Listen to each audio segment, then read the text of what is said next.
Okay, let's unpack this. Welcome back to the deep dive.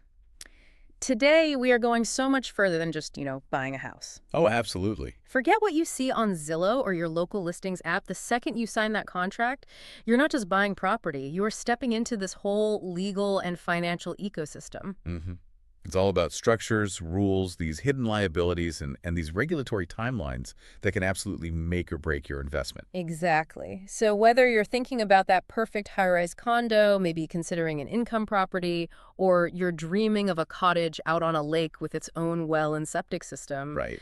this deep dive today is, well, it's essential. It is. And for you, the listener, who needs to get up to speed quickly but also really thoroughly, our mission today is tailored. So we're your expert guides. We are. We're guiding you through four pretty distinct and often disconnected areas of property ownership. We're talking condominium law, the really tricky mechanics of rural property, advanced valuation finance, and then the non-negotiable rules of residential tenancy. And this is not just a checklist, right? This is about understanding the why behind the rule. Exactly. The context is everything. We're going to decode the four, and I mean fundamentally unique, types of condo ownership. We'll reveal this shocking calculation that lenders use to qualify you for a condo mortgage. Oh, that was a big one. It is, and we're going to highlight these specific legal timelines that, if you miss them, could cost you tens of thousands of dollars, or even deny you crucial water rights. So our core question here is really crucial. It's how do you make sure you are truly well-informed when you're staring at a contract or trying to assess a property's hidden risks? We're going to be focusing on spotting those patterns, connecting the financial dots, and really understand the critical documents, like the status certificate, to give you clarity and protect you from some really catastrophic mistakes. Okay, so let's jump right in. Where should we start? Let's start with the absolute foundation, Yeah. the structure of condominium ownership itself. Perfect. All right, so when most people hear the word condo, what do they picture? A modern multi-story tower, a high-rise. Right, a big glass building downtown. But if that's the only definition you are missing three other legal frameworks. And understanding which one you're actually dealing with. Well, that defines everything. It defines what you own, what you're sharing, and maybe most critically, what you're liable for. So that glassy high-rise image, that is, in fact, the freehold standard condominium. The default model. It's the default. It's the most common, and it covers the majority of high-rise apartment structures, but it also covers a lot of residential townhouse developments where there's, shared infrastructure. So the ownership structure here, it seems straightforward on the surface, but this is the legal foundation for everything else we're going to talk about. It is. So first, you own your actual unit. Which is what exactly? The airspace. It's the defined airspace, the walls, the finished materials inside. You have the right to paint, you can renovate, you can change the flooring, all within that defined space. It's yours. Okay, that makes sense. But the key part, the condo part, is what ties you to the rest of the building. That's the critical piece. You also own a shared, undivided percentage share of the common elements. And the common elements are everything else. Literally everything outside your unit. The foundation, the roof, the lobby, the elevators, the gym, the hallways, and even the land underneath the building. So if I want to rip out a kitchen wall, I probably can because it's inside my unit. Usually. But if I want to repaint the hallway or decide, the roof needs replacing tomorrow, You can't. I can't because that's a common element and I only own a tiny percentage of it. Precisely. And the absolute key rule of the standard condo model is that these two parts, your unit ownership and your percentage ownership of the common elements, they cannot be separated. One package deal. It's one package deal. If you sell your unit, you must sell that shared liability and that ownership stake in the roof and the gym right alongside it. It's what makes the condo corporation legally functional. ## B. The surprising variations. Okay, so that's our baseline, the standard model. Now let's get into the three fascinating and I think often really misunderstood variations. This is where the whole definition of ownership gets very technical. ###1. Freehold common element condominium, the shared amenity model. All right, this first one is arguably the biggest mind bender. I'm ready. The freehold common element condominium. Now, as the name suggests, within the condominium structure itself, no actual residential units exist. Wait, hold on. If there are no units, what are we sharing? And who are the members of this corporation? It sounds like a corporation with no members. It's a great question.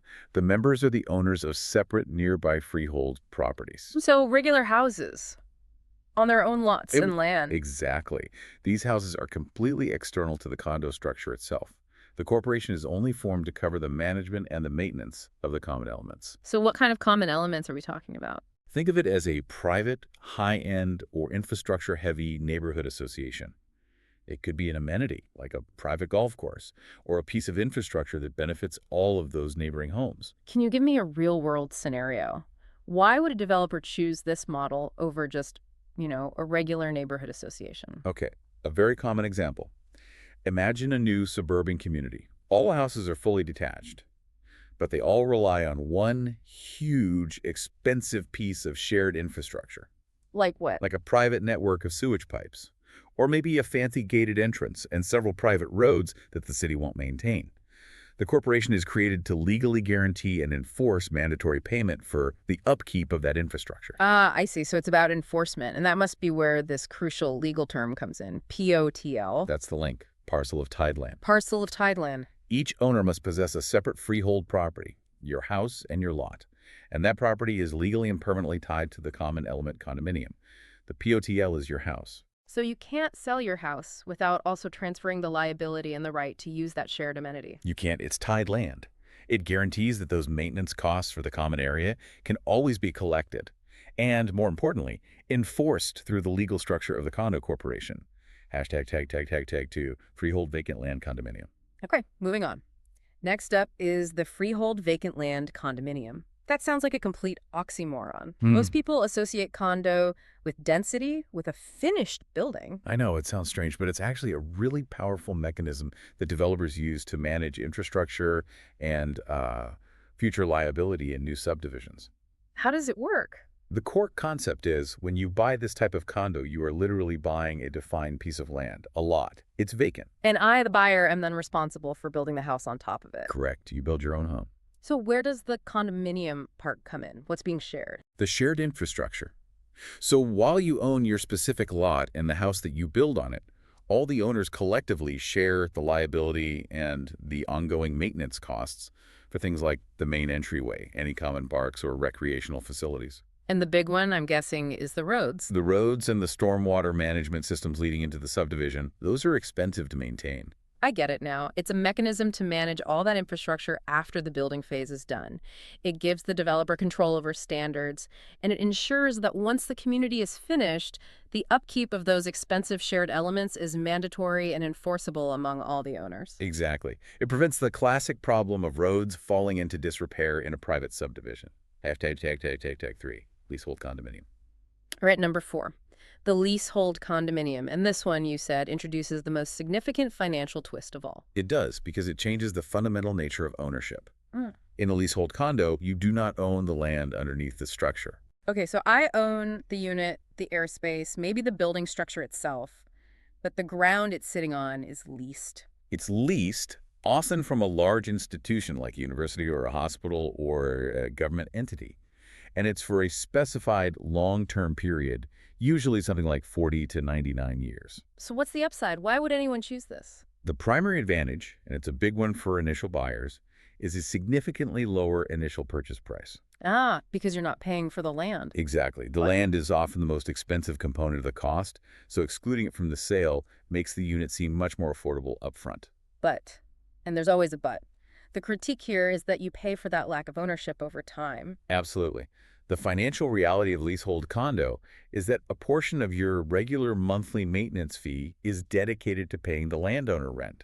You're just offsetting that initial savings over the life of the lease. And there's a bigger long-term risk, isn't there? There is.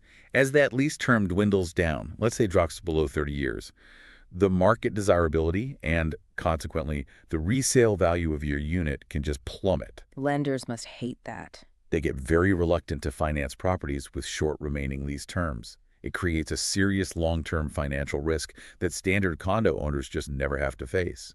You absolutely must know the specific lease expiration date before you buy. Okay, so we've established what you own. Now let's talk about the mandatory finances required to run that complex legal structure. And the critical documents you need to read to assess its stability. This is really where the hidden liabilities are lurking. Tag A, common expenses, maintenance fees. Right. So maintenance fees or common expenses, these are non-negotiable. They are the financial foundation of the condo corporation. They pay for absolutely everything required to keep the building safe, insured, and operational. And this is, I think, the first really hard reality check for buyers who are coming from renting or from single-family homes. The non-optional payment rule.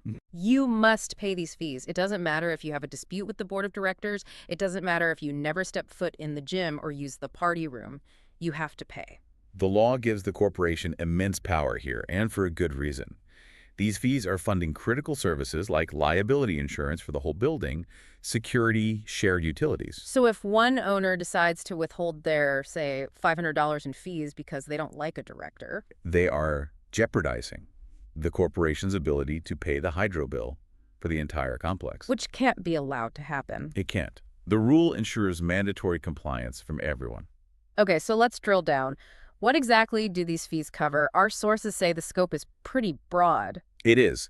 It's building and liability insurance, common area utilities, security, property management, and, this is perhaps the most critical part, the mandatory contributions to the reserve fund. And the calculation isn't just some arbitrary number the board comes up with. It's precise. It's driven by a specific declared percentage attached to your unit. Right, and that share is usually tied to the size of your unit and any amenities associated with it. Let's walk through the formula. We have some specific numbers from our sources, which is great for seeing this in action.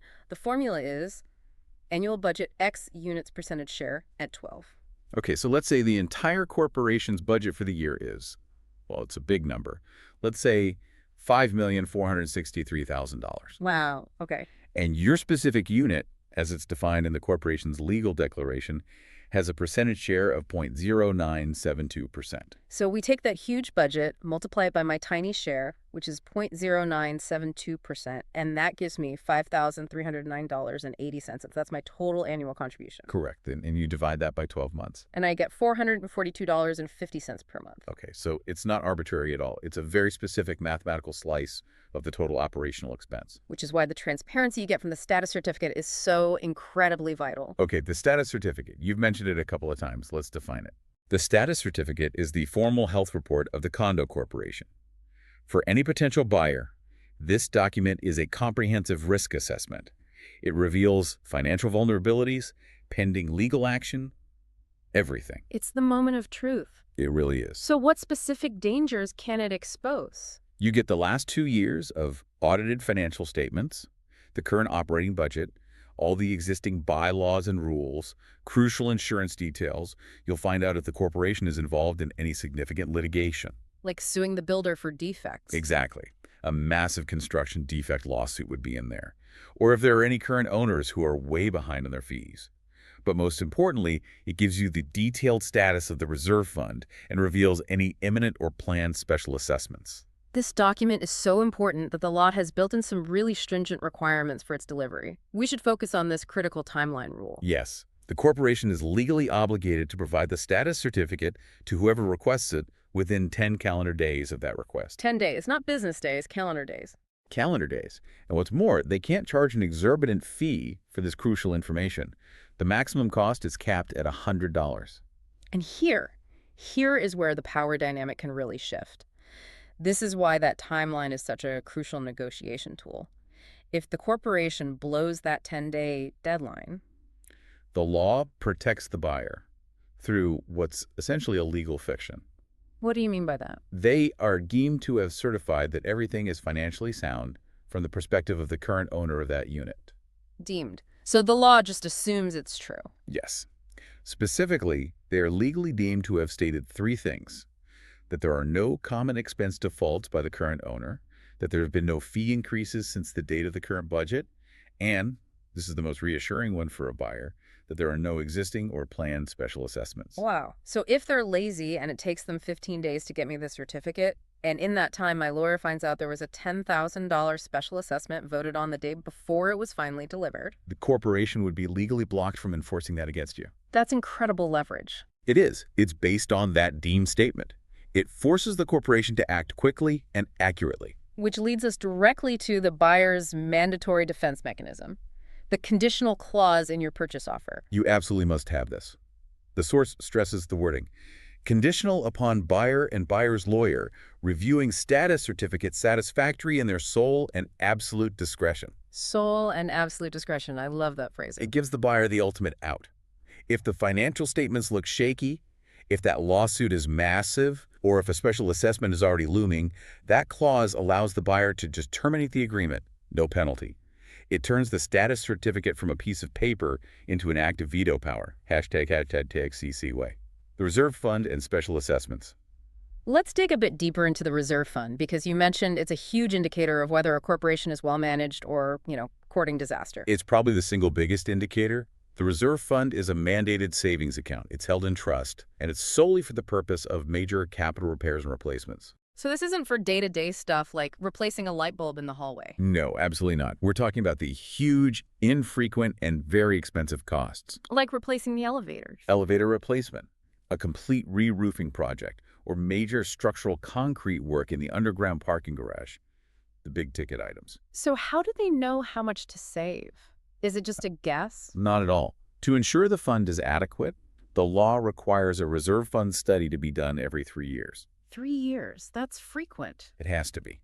And this isn't some internal accounting exercise. It must be conducted by qualified, objective professionals engineers or accredited appraisers who physically assess the building's components and project their lifespan and future replacement cost. So this study is basically a long-term roadmap for the building's health. It is. And if a corporation skips it, or they try to lowball the savings to keep fees down, they are setting up the owners for the worst possible surprise. The special assessment.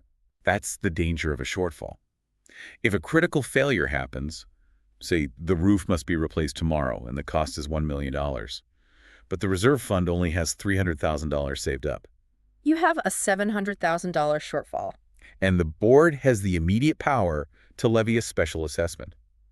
They force every single owner to pay their percentage share of that $700,000, and they have to pay it now. So you could get a letter demanding you pay $15,000 within 60 days. Totally unplanned. That's a financial nightmare. It can derail personal budgets completely. Yeah. And if an owner can't pay, the consequences are severe. How severe? Well, we already mentioned that if you don't pay your regular common expenses for 30 days, you lose your voting rights.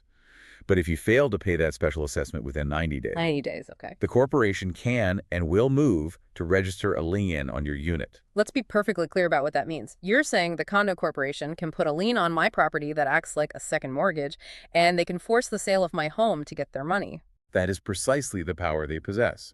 The lien makes it impossible for you to sell or refinance your unit until that entire debt, plus any accrued interest and all their legal costs, is paid off in full. Wow. This mechanism ensures that the financial stability of the entire corporation is prioritized above any one individual owner's temporary financial distress. Okay. Understanding the money is one thing, but who is running the show? Who makes those massive spending decisions like approving a $1 million roof replacement? Right. That brings us to the governance structure and that crucial shift of power from the developer to the unit owners. This is an area I think gets confused a lot. Bylaws versus rules. They sound similar. They do, but they operate at very different levels of authority, and they have different levels of difficulty to change. Okay, let's start with bylaws. Bylaws govern the fundamental organizational operations of the corporation itself. Think of them as the constitution of the condo. So things like how directors are nominated and elected. Exactly. How they're elected, how common expenses are collected and budgeted, how official meetings are conducted. Because they are so fundamental, they require a majority vote of the unit owners for approval. And they have to be registered somewhere official? Yes, they must be physically registered at the land registry office to gain legal effect. They are the hardest to change. Okay, so contrast that with rules. Rules are the day-to-day behavioral controls. Think of it as the local ordinance for the building. Pet restrictions, for example. Pet restrictions, specific rules about what you can put on your balcony, noise limits after 10 p.m., or the rules for booking the pool. They're made by the board, and they become effective automatically unless majority of owners demand a meeting to vote against them within 30 days. And the key difference in a legal sense? They are not registered at the land registry office. They're much easier to implement and much easier to change than a bylaw. And the people implementing and enforcing both of these are the board of directors.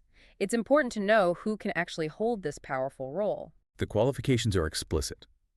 Directors have to be 18 or older, mentally competent, not currently bankrupt, and, this is a big one, they have to be financially current with the corporation. Meaning no limit can be registered against their unit. Right. It prevents a massive conflict of interest. And on top of that, new directors have a specific training requirement. Oh, interesting. What's that? The clock starts ticking the moment they are appointed or elected.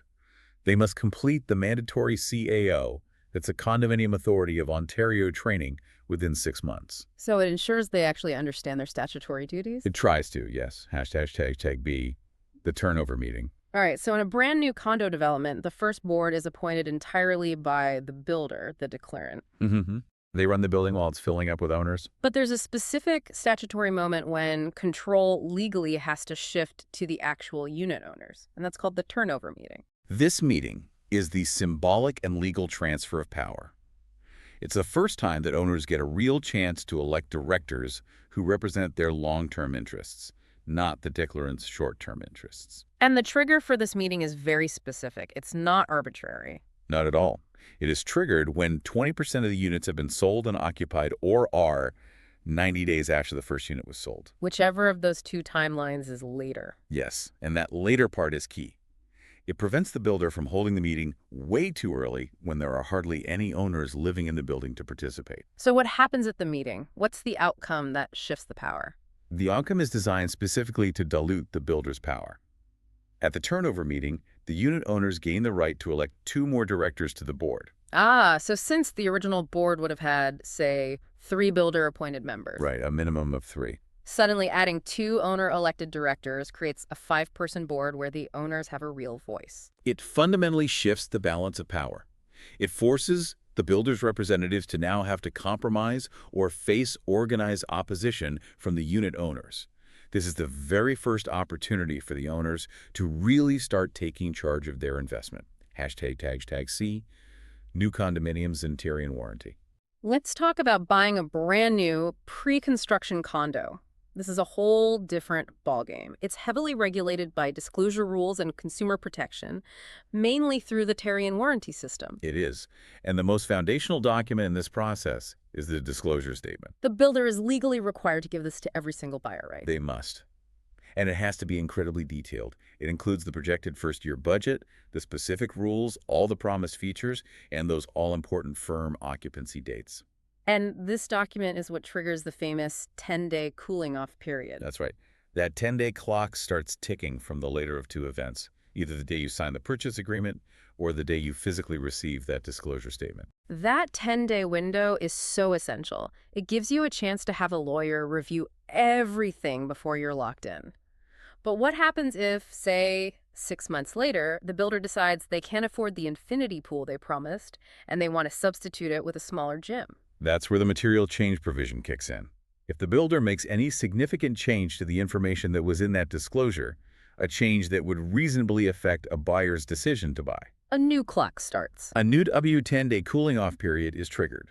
The buyer gets to review that change, and if they find it unsatisfactory, they get a second chance to terminate the agreement and walk away with their deposit. Okay, so beyond the contract itself, Korean provides the actual warranty coverage. Let's break down the 3 distinct warranty periods. They cover different things. The first one is the 1-year warranty. This covers minor defects in workmanship and materials. So things like sticking doors, minor paint issues, cracks in the drywall. Exactly. That starts the day you take possession. Then you have the 2-year warranty, which kicks in after that first year is over. This covers major system failures, Like the plumbing or electrical. water penetration through the building envelope, Yeah. and defects in the electrical, plumbing, or heating systems, the more serious stuff. And then there's the big one, the long-term safeguard, the 7-year warranty. That is reserved exclusively for major structural defects. So anything that affects the load-bearing capacity of the building, this is your ultimate protection against a catastrophic construction error. What about deposit protection? This is a big fear for people. What if the builder goes bankrupt and the project is canceled? For any purchase agreement signed after January 1st, 2018, the coverage is capped. If your purchase price is under $600,000, your deposit protection is capped at $60,000. And if the price is over The $600,000, protection is capped at $100,000. a protection is capped at $100,000. I have to jump in here because that $100,000 figure is where the insight really bites. Yeah. The average price of a new condo in many major cities is well over $700,000 now. And deposits are often 20%, which could be $140,000 or more. That $100,000 cap feels hugely insufficient. The buyer is assuming a ton of financial risk beyond that cap. That is the harsh reality. A buyer has to understand that if that project fails, they are almost certain to lose the entire difference between their total deposit paid and that $100,000 cap. It turns a supposed protection mechanism into a maximum liability limit. Okay, last point here. Delayed occupancy. This was a huge issue during the pandemic. If the builder misses the firm occupancy date, what is the buyer entitled to? They're entitled to compensation. It's $150 per day, up to a maximum of $7,500. Which sounds okay, but if a project is delayed by a whole year and you have to pay rent and storage costs for 12 months, that $7,500 doesn't even come close to covering your actual expenses. Not even close. It's a token amount, really. So the buyer's real power lies in the final deadline. Correct.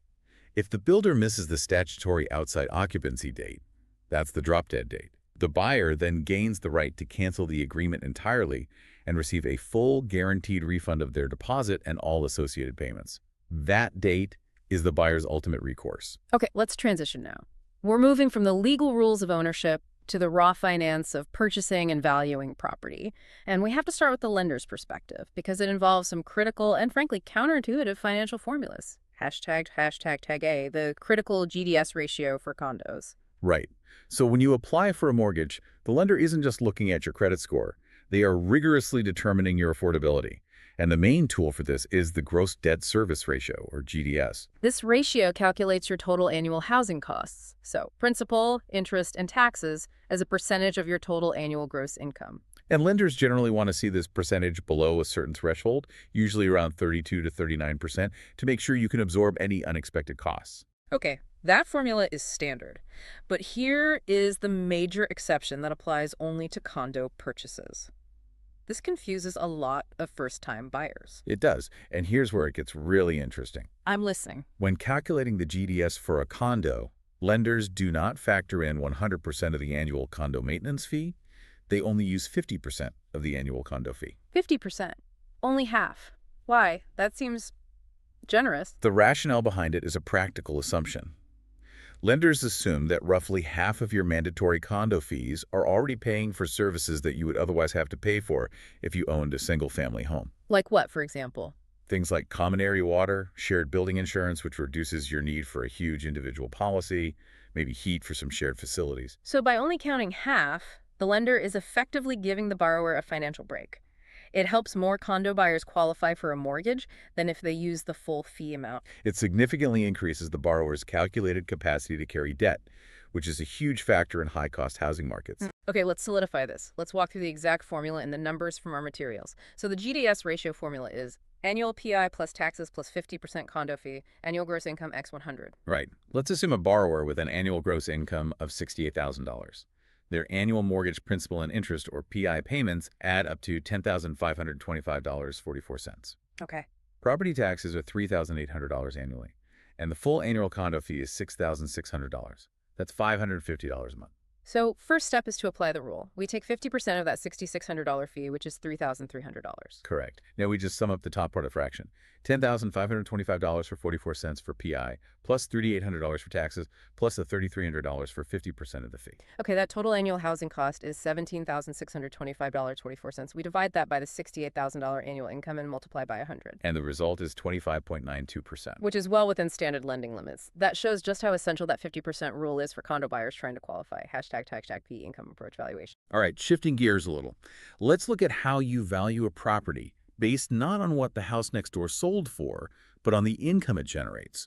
This is critical for anyone buying a duplex, a triplex, or a commercial apartment building. This is the income approach. It's the standard method for investors, and it relies on something called the capitalization rate, or cap rate. And the cap rate establishes the market-driven relationship between the income stream and the overall value of the asset. Exactly. The main formula is simple on the surface. Value, net operating income, NOI, capitalization rate. Simple on the surface, but we need to break this down into clear steps.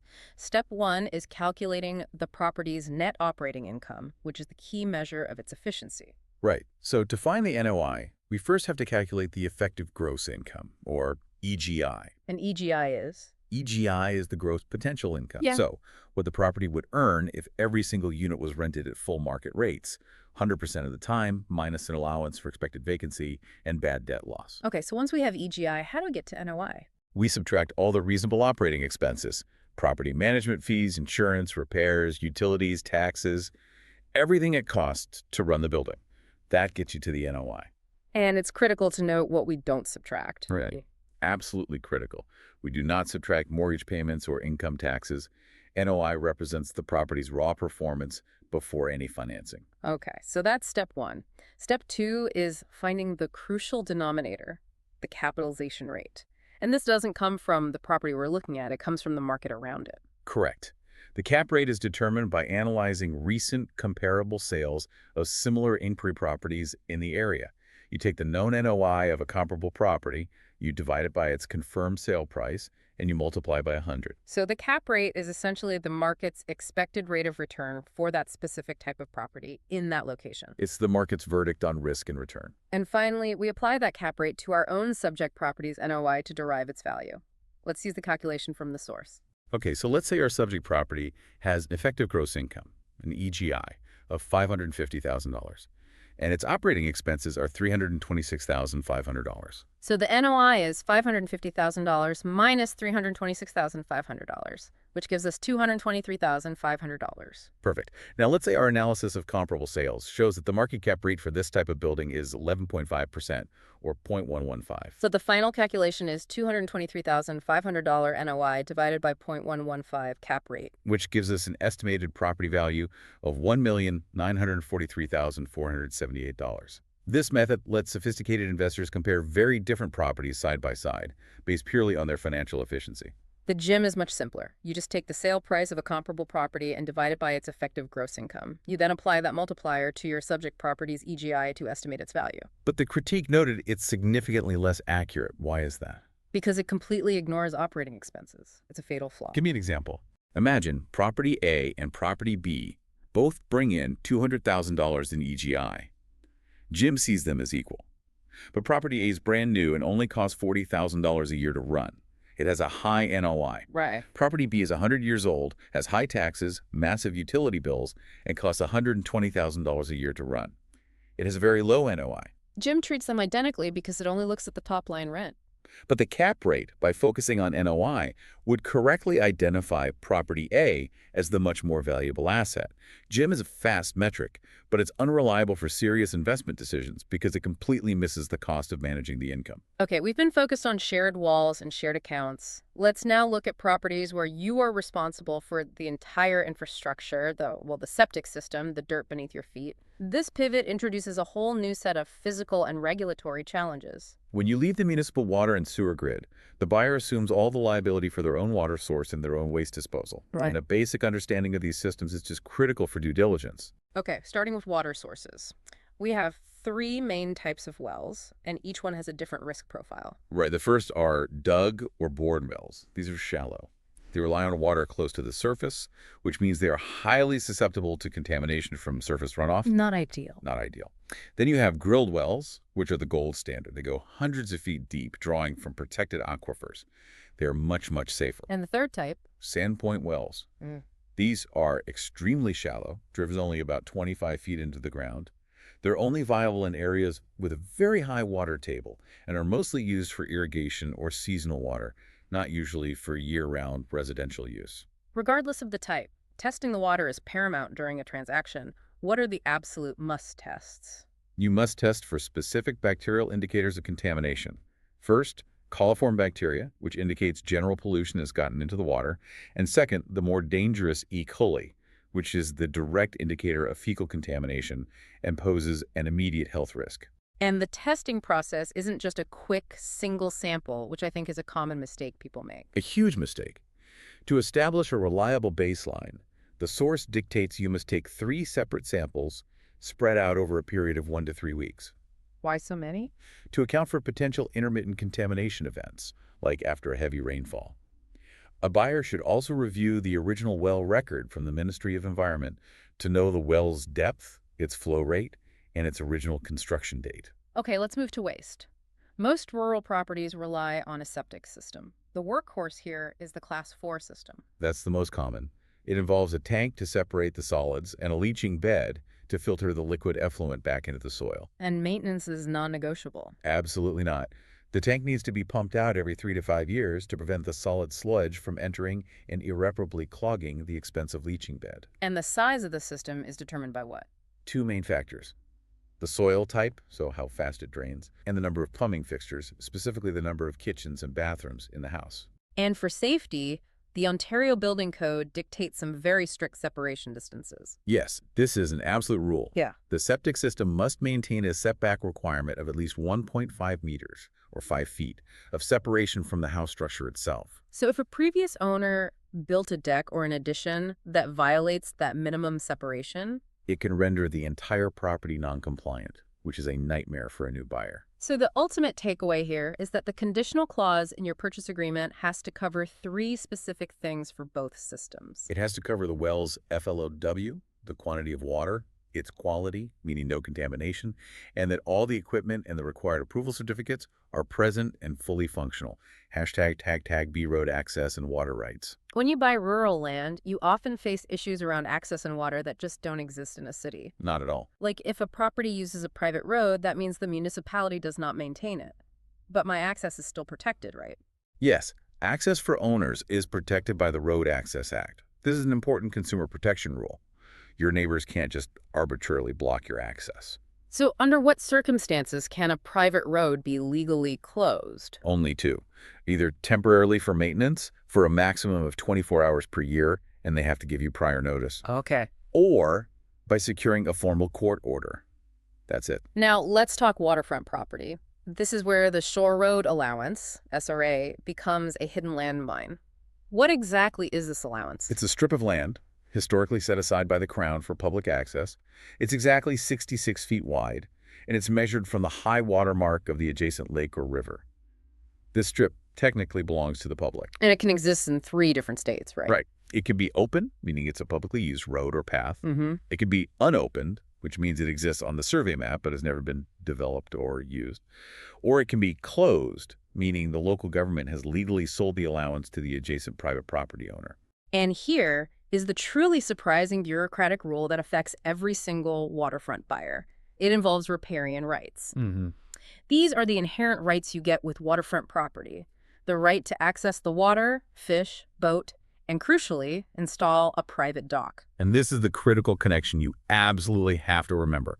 Riparian rights are not available to you, the property owner, if an unopened road allowance exists between your property boundary and the water. Hold on, let me get this straight. So if there's a 66-foot strip of public dirt on a map that nobody has ever touched or used or developed, I lose my legal right to put a dock in the water. That feels like bureaucratic theft. That is precisely the rule. Until the buyer ensures that the SRA is officially closed, which means they have purchased that 66-foot strip from the government and had the title transferred to them, they do not own the full riparian rights. It's a massive due diligence point for any waterfront transaction.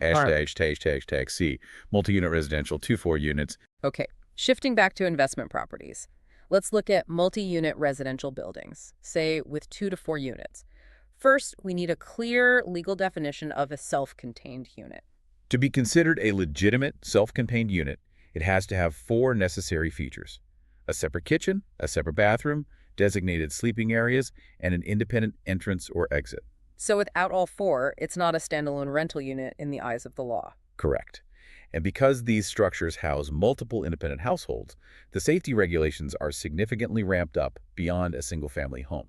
This is governed by Section 9.5 of the Fire Code. And the requirements are strict for a reason. Very strict to prevent tragedy. Mandated safety features include certified fire separation walls between the units to slow the spread of fire. Each unit must have 2 independent means of egress in case one exit is blocked by fire. And the smoke alarms? Critically, smoke alarms have to be hardwired, not just battery operated, and they have to be installed on every floor, inside every bedroom, and outside all sleeping areas. And I recall a specific detail about a visual component for older installations. Yes. If the system was installed after April 6, 1998, the hardwired smoke alarms must also include a visual component, usually a strobe light. This is essential for occupants who might have a hearing impairment. And carbon monoxide detectors. Mandatory in the immediate vicinity of any service rooms, like a furnace room, and also outside all sleeping areas. Okay, finally, for the investor, there's a financial warning sign that lenders watch very closely, the tenant-to-owner ratio. Yes, lenders view these multi-unit properties through a risk lens. If the tenant-occupied ratio exceeds 25%, meaning the building is mostly rented out and not owner-occupied, it raises a red flag. Why is that? Lenders just prefer owner-occupied buildings. The assumption is that those owners maintain the property better and are more financially invested in its stability. A high tenant ratio can result in the lender reducing the maximum loan amount they're willing to give or increasing the interest rate to offset that higher perceived risk of default or property neglect. Okay, whether you're the landlord of that triplex we just discussed or a tenant living in a condo, you are governed by the Residential Tenancies Act. And the rules around rent, deposits, and termination are absolute. Violating them carries serious penalties. Hashtag A, rent and deposits. Starting with rent control, the core rule is really simple. Rent can only be increased once every 12 months. And the timeline for actually implementing that increase is strict. It is. The landlord must provide 90 days written notice to the tenant, and it has to be on the official government form, Form N1.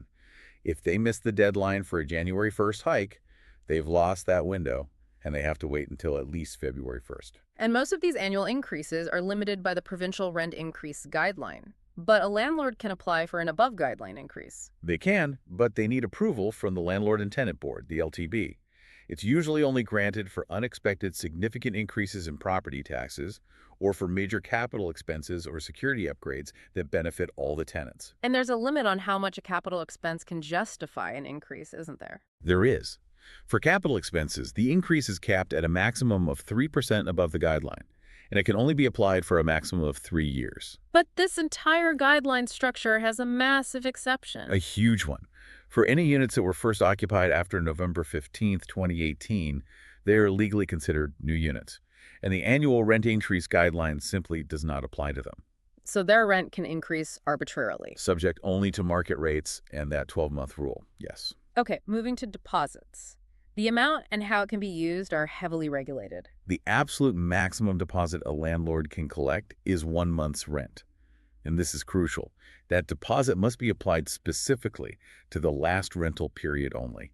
It cannot be used as a security measure during the lease. And the landlord has to pay interest on it. Yes, the landlord is legally obligated to pay interest on that deposit to the tenant annually. And the whole idea of a damage deposit is completely illegal, right?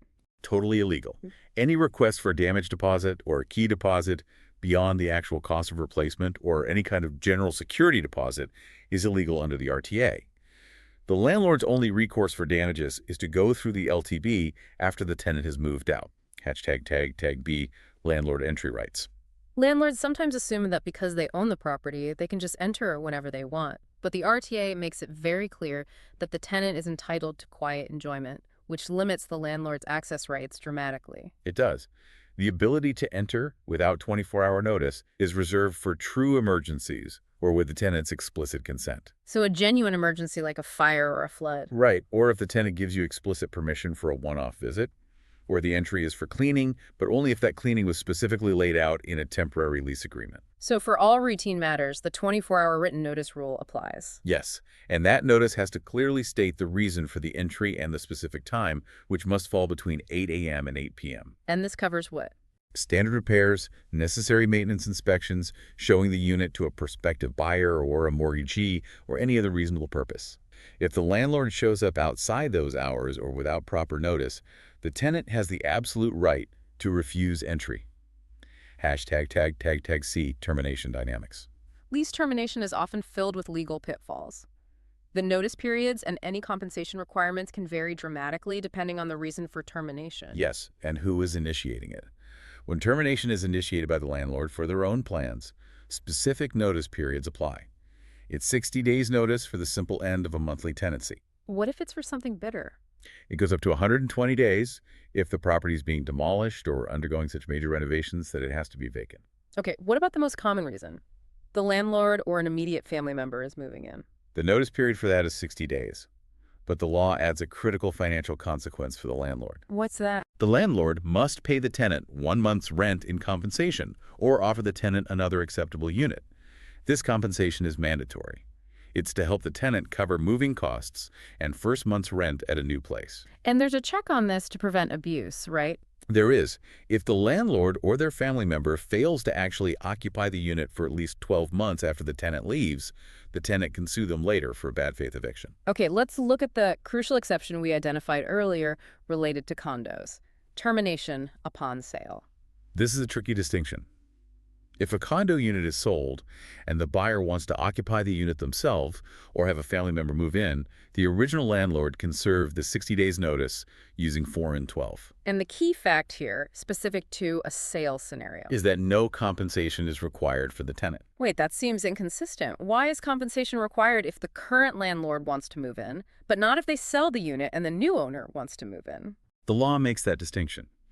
Presumably, it's because the change of ownership is viewed as an arm's-length transaction that necessitates vacant possession for the new owner, but it's a critical difference for the tenant. And importantly, in both scenarios, this can't happen during a fixed-term lease. No, it has to wait until the fixed term ends or the tenancy becomes month to month. And what about termination by the tenant? What are their obligations? Standard termination by a tenant requires 60 days notice, timed before the end of a fixed term or before the desired end date of a monthly lease. But there is a vital safety exception that can reduce that notice period significantly. Yes. If a tenant needs to leave due to domestic or sexual abuse concerns, the standard 60-day notice period drops to only 28 days. They have to provide documentation, like a peace bond or a restraining order, along with a signed statement confirming the circumstances. It allows victims to vacate a dangerous situation quickly. Hashtag #MeToo. Assignment versus subletting, connecting the dots. Okay, these two concepts, assignment and subletting, are confused all the time by both tenants and landlords. But they create fundamentally different legal liabilities. We need to clearly delineate the two. Let's start with subletting. Subletting is temporary. The original tenant plans to return to the unit before the original lease term ends, maybe for a few months while they're away for work. And who is liable for what? The original tenant remains fully liable to the landlord for the rent and any damages. The subtenant is liable only to the original tenant. And the landlord can't arbitrarily refuse a sublet request, but they can refuse unreasonable grounds, like if the subtenant is financially unstable. Okay, so that's temporary. Assignment, on the other hand, is permanent. It is. The original tenant, the assigner, transfers their entire lease interest to a new tenant, the assignee, and leaves for good. And in an assignment, who holds the liability? This is key. Both the original tenant and the new tenant remain liable to the landlord if the new tenant defaults on rent or damages the property. It gives the landlord extra security even after the original tenant is gone. Now, the RTA gives the tenant massive leverage if the landlord stalls on an assignment request. There's a crucial short window for the landlord to respond. A very short window. The landlord must respond to an assignment request within 7 days. 7 days, that's it. And if the landlord refuses the request, or if they simply fail to respond within that 7-day window, the tenant is granted the statutory right to terminate their own lease within the next 30 days. So it basically lets the tenant escape the lease if the landlord is being uncooperative. Precisely. What happens in that nightmare scenario where a sublet ends and the subtenant just decides they're not going to leave when the original tenant is supposed to return? That's the post-sublet danger, and it's a huge trap for an unaware landlord. If that subtenant doesn't vacate and the landlord doesn't secure vacant possession or sign a brand new lease with them within 60 days of the original lease ending, What happens? the situation is legally deemed to be an assignment with consent. So the temporary subtenant automatically becomes the full permanent tenant, and the original tenant's liability is released, all because the landlord didn't act within those 60 days. Exactly. The law presumes consent after 60 days. It gives the new occupant full rights under the RTA, and it severely limits the landlord's ability to retroactively evict them. It's a massive pitfall. We have covered a remarkable amount of detail, from the 4 types of condos all the way to navigating the RTA termination process. To make sure you walk away with the most actionable intelligence, let's quickly consolidate the most critical timelines and non-negotiable numbers. These are the facts that can save you a contract, or save you thousands of dollars if you know them cold. Let's start with the magical number 10. 10 is the number of calendar days the condo corporation has to deliver that status certificate. It's also the length of the statutory cooling-off period for new condo purchases. And it's also the length of the cooling-off period that gets triggered if the builder makes a material change to the disclosure statement. Okay, next up, the number 90. 90 days is the payment deadline for a special assessment before the corporation can register that devastating lien on your property. And 90 days is also the minimum written notice required for a landlord to implement a rent increase. Right. For governance, remember the time frame for new directors to get compliant. 6 months. That's the deadline for any new condo director to complete their mandatory CAO training. In finance, remember the 50% rule in the GDS calculation. Only 50% of the annual condo fee is used in that vital qualification ratio. It's a distinction that significantly helps condo buyers get their financing. For fund maintenance, we have the 3-year rule. That mandated reserve fund study must be conducted every 3 years, not 5, 3. It ensures the long-term capital plan stays accurate and funded. The turnover trigger for new condos is so specific. It happens at the later of 20% of units sold or 90 days after the first unit was sold. This is when owners can finally elect their own directors. And finally, those specific rural numbers that protect your property rights. The septic system setback must be 1.5 meters or 5 feet from the house. And the public shore road allowance, the one that determines your riparian rights to build a dock, is always 66 feet wide from the high water mark. #outro. That was truly a deep dive into the hidden infrastructure of property ownership. We move from defining who owns the land under a common element condo through detailed lender qualification formulas, and we ended by decoding that tiny 7-day landlord response window that can terminate an assignment request. And this knowledge really transforms the way you view real estate. It allows you to read those disclosure documents, municipal reports, and tenancy agreements, not as dense legal texts, but as actionable plans and warnings.